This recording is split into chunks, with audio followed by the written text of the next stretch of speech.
Ce n'est pas une soirée heureuse pour nous que celle-ci.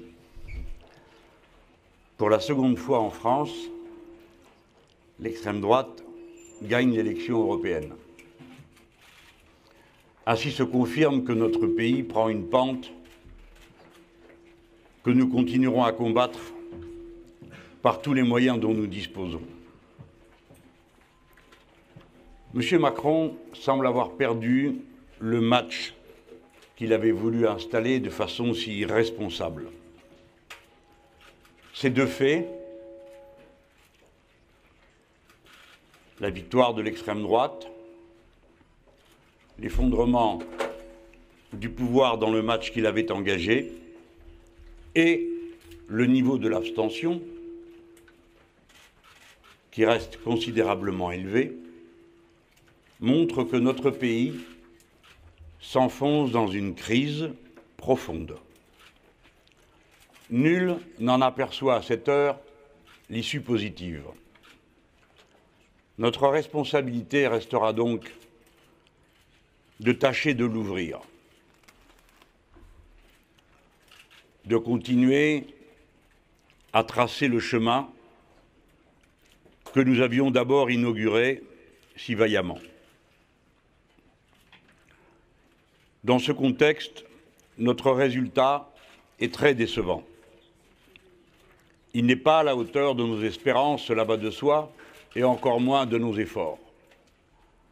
Mais je veux saluer Manon Aubry et ses colistières et colistiers, qui ont dans cette bataille jeté toutes leurs forces de conviction et d'espérance. Je veux saluer les milliers de femmes et d'hommes qui ont pris leur place dans la bataille et qui ont déployé tous les efforts qui étaient dans leurs moyens pour convaincre, convaincre, convaincre encore. Quoi qu'il en soit, ce résultat assure la présence des Insoumis au Parlement européen.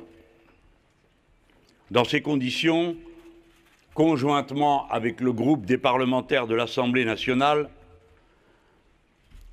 nous allons continuer la bataille contre les menaces écologiques qui s'avancent et les injustices sociales qui s'aggravent. Nous le ferons, comme d'habitude, avec toute notre énergie, avec ce point d'appui essentiel que sont tous ces jeunes élus, femmes et hommes, qui sont entrés dans la lutte à nos côtés. Nous saurons assumer nos responsabilités. Et j'invite à ce que se fédèrent tous ceux qui partagent cette volonté et qui comprennent à quel point la lutte engagée dépend de la force de conviction et d'engagement de chacun.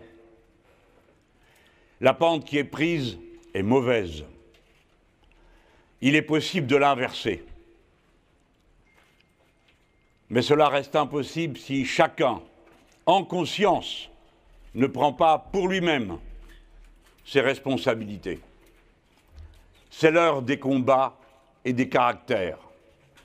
La France en a toujours disposé en abondance. Je forme le vœu qu'elle sache se manifester et se rassembler pour parvenir aux objectifs qu'elle doit se donner. Libérer une bonne fois le pays, le système de notre vie, de la pesanteur économique, anti-écologique qui pèse sur lui et des ombres que projette sur son destin l'extrême droite. Vive la République, vive la France.